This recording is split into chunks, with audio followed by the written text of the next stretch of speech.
kay day lalaki nga natuog lang nakamata human gilips to lips sa dako nga bitin.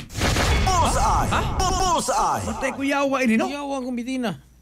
O sama na yung bitin na katuning naa sa istorya ka tropa Andre. Ano?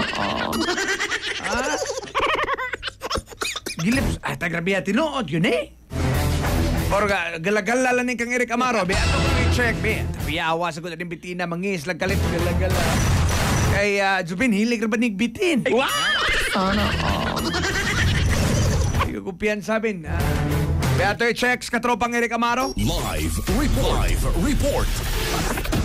May buntaga pagbalik katropang Sanli, katropang Attorney Ray, mga katropa napugwat in town, no? Kining mala fairy tale unta gidamgoso sa kahamtong lalaki kinsay nananok ni katropang San, katropang Attorney kaganay ng kadlawon kay imbis na kiligon siya, no? Kay dagoy ni kiss basta mo kiss na to sa mutag laing individual kiligon ganta katropang Sanli, katropang Attorney Ray, pero yang correct nangita kag laing individual mo kiss nimo. Wala kanabang kining kuan man managlahi magit ang babae ug lalaki kuan magita managlahi magit ang individual katropang Antonere katropang so matod ba ang maong kiss murad inig kana ba kabatib ng kiss of death mo naman hinungdan nga nalandig na mahinon sa tambalanan kining usa ka hamtong nga lalaki kay ang kiss daman paak no sa iyang ngabil kay una ato mura lang kunog kiss kana bang gidampi sa ngabil to niya glamok katropang Janly katropang Tre iya gisapda uy ni paak naman kay bitin man dito 8 foot nga gitas-on sa python katropang Janly mas nila ni nga sawa diin hitabo ang insidente alauna kaginang kadlawon Disyembre 5 tuig 2025 sa may Bir Rama Avenue, Sitio Santa Cruz, Barangay Calamba, Cebu City ha. Din atol sa atong eksklusibo pud nga pagpaluwab sa mausap nga balita, hinabi nato mga responding mga tanod sa og din gila ni nila ang kinipong biktima nga si Cardo lang no. Although natin pangalan pero alias nato ni Cardo kay marabag lain sa kay nakakisin taon niya biti no. Residente ro sa Nasong Kapit. Yan matod pas biktima din inabi sa mga tanod nga wala gito naibong sa iyang pagkatog na may magsigig samok niya. Diya kan mag-isis pud biya ni usayang bitin. So to niya kana bang lamok kapod katropang Janly katropang Attorney Ray. So iya para gisagpa kana bang gidagpi niya ba. Namaak na may noon. Suporte niyang kurata kay nagdali-dali ito siya bangon kay haplos man iyang ngabil katropang Janly ang baba. Napakan gid ni siya? Napakan jud katropang San. Gani no nani sa Vicente Soto nagpa-inject ni Sharon dito kay bakan sa bitin ha. So dali sa bangon pagtanaw niya uy bitin naman diha ni so ang mura silag na caught by surprise ang bitin ni Dagan ay kanang ni dili Dagan kanang ni Crawl kumbaga ni Crawl ni Kamang ang Bisaya sa Crawl Rek. Ni Kamang gid katropang wa naman ni siya maano ng pangamanggot.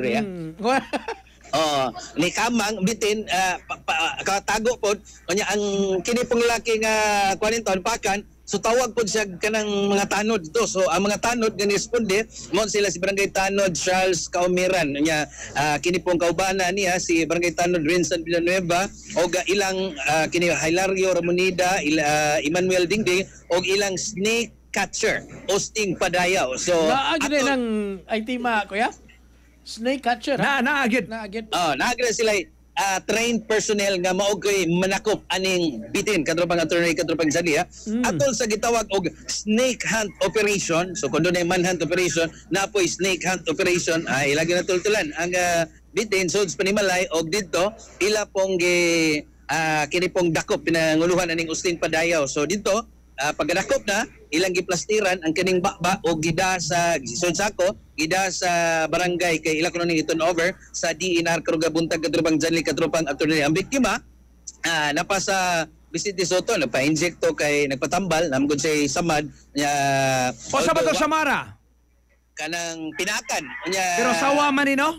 Sawa. Asawa, wa nila katropang Attorney. Katropang Janly katropang Attorney pero nayo ba di magkumpiyansa magpa-inject na lang gid sa anti-tetanus baka unsa ba diha kay para protection lang katropang Janly katropang Attorney mga kaygalaan no. So dudas mga tanod nga kuan ni sige ni sudsud mga balay kay sa ilang pag-check sa lawas aning mong sawa 8-foot python na may mga tinigbasan ani mga samad katropang Janly posible kuan ni siya wild kay makit-an tao bukuron man katropang Janly katropang Attorney tigbason baka so katong pagkakita siguro niya sa kining natog paak na lang gid sa paak kay lagi pagtuon niya kini bang first impression nga pasakitan ra pod siya ni ini katropag Janly katropag Ray sa mas Murag inyong ex. sagol hugot Naaman kay lines mo harek mo na magaga. Bungog ya.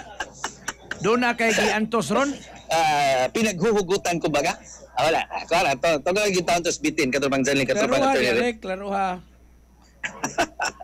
So, kani ang bitin ato batong gi-kon kaninan ato sa mga videos diya ato gining gi kana bag nagid tay personal encounter kumbaga pero natog man wala to pukawa kay basig masugpo ang tubo katupang Janly katupang Attorney Ray natog so in town sako nga gi butang pud sa karton suman lang to pagkamang-kamanga kay wild manggod sa bitina mo atake gyud tao katupang Janly katupang Attorney Ray mga kilanani karon may barangay hall sa kining Barangay Calamba, Cebu City. So ang ato sab nga kini pong mga barangaytano di pa manglon lang sa butag uwan ron ay mga manggawas gid mga bitin nga nausab sa mga sukib, mga kining ilang ipangtaguan kuan na lang amping na lang gid in town.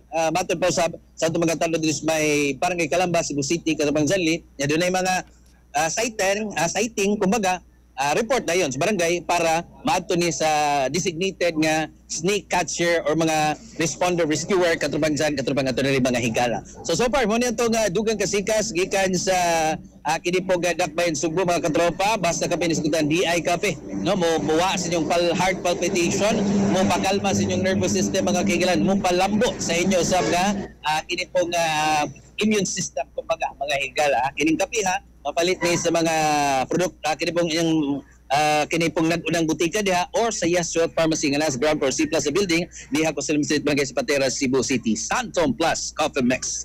Alang sa Negosyon Pilipino para sa Pilipinas sa inyong katropa Eric Amaro, XFM News. XFM Report.